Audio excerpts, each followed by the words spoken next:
The Gentleman in Moscow's episode 6 opens with Rostov giving Sophia some advice before she leaves for school. There's a beautiful image of the hotel's main doors that follows, but the Count is obviously nervous.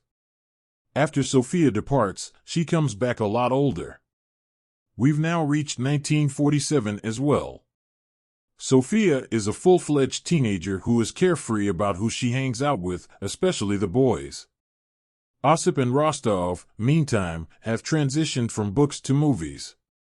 Osip discusses Hollywood's indoctrination while watching It's a Wonderful Life. Rostov disputes this, arguing that there is a connection with the individuals we have had the pleasure of meeting along the journey. Osip, though, has had enough. He makes the decision to go and says he will choose the movie the following time. Two geese that were upstairs have escaped and are running around the hotel. Rostov tries not to chuckle or smile about it, especially when he gets called in to speak with Bishop, the manager. The latter states that he won't allow anyone to damage the hotel's reputation because he thinks Sophia is to blame for it. In reality, Sophia is downstairs, where she has been getting closer to a young man by the name of Victor. Together, they laugh and joke while sitting on the dining room piano. While Anna looks on from a distance, everything goes wrong when Rostov walks in and assumes Victor is attempting to court Sophia. Victor isn't her type in confidence, Sophia notes, and they were merely piano lessons. Rostov was going to get a birthday surprise from Sophia, but those plans are now shattered.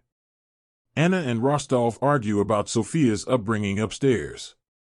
With her busy schedule, Rostov casually remarks that he's there for her more than Anna. However, Anna snaps back, pointing out that she's had to adjust her schedule and make compromises. But she stops herself short, realizing Rostov ought to go instead. Playing a game of chase that evening, Sophia trips and falls on the stairs. Rostov leaves the hotel for the first time after discovering what has transpired and drives her to the hospital. Despite the possibility of being killed for doing this, he doesn't care about his own means of subsistence. Rostov appears to have several witnesses, including manager Bishop, as they go, and he is covered in blood. Bishop summons the police, who are mandated by law to search all hospitals. Olga, in the meantime, leaves to locate Rostov. But Osip is the one who catches up with him. After hearing Rostov's passionate appeal to save Sophia, Osip makes arrangements for the top surgeon in Moscow to attend to her. She needs emergency surgery because she has a brain bleed. Given that his troops are on their way, Osip begs Rostov to leave, but he insists he can't because of his daughter.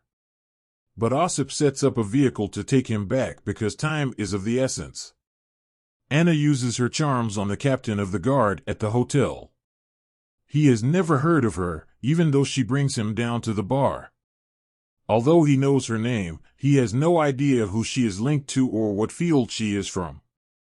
He rejects her charm and says that if it turns out that she is lying, she might be sent to Siberia. She brushes him off when he suggests they should come to an agreement. For a while, it's quite touch and go, especially after he departs to look into it and leaves Anna to mull. When the van arrives again, the employees cooperate to bring Rostov back into the hotel. Manager Bishop is shocked when he heads out of the elevator and back into the main lobby. Osip gets into problems with the captain after having a heated conversation with the hotel management. Osip gives Rostov a nod when Bishop is brought away, indicating that Sophia is getting better and is recovering. In his chamber, Rostov talks to Anna, thrilled. He emphasizes his love for her and how he hasn't shown her enough gratitude. Regarding Anna, she chose to return because she missed him and Sophia, not because her trip was canceled. She consequently makes the decision to remain at the hotel indefinitely, albeit presumably in a suite rather than in Rostov's appalling accommodations. As Anna departs the hotel after saying her final goodbyes to Olga, we find out that Olga and Vasily had a blissful 5 years together before Olga passed away. But when Sophia plays her music, she remembers them all being there for the last time at that moment, Rostov's birthday, no less. With a slight bow, Anna says, "Happy birthday" to Rostov. But there are going to be changes, and Bishop is the one bringing them about. He scans the files on his desk and pauses on Sophia's. The review of the episode. This is arguably the best episode of the season in terms of striking a balance between drama and solid character development.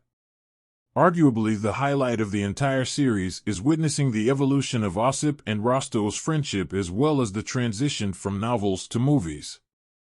Osip can also relate to Rostov's love to Sophia, as evidenced by the fact that he would put his own life in danger to save her in a similar circumstance.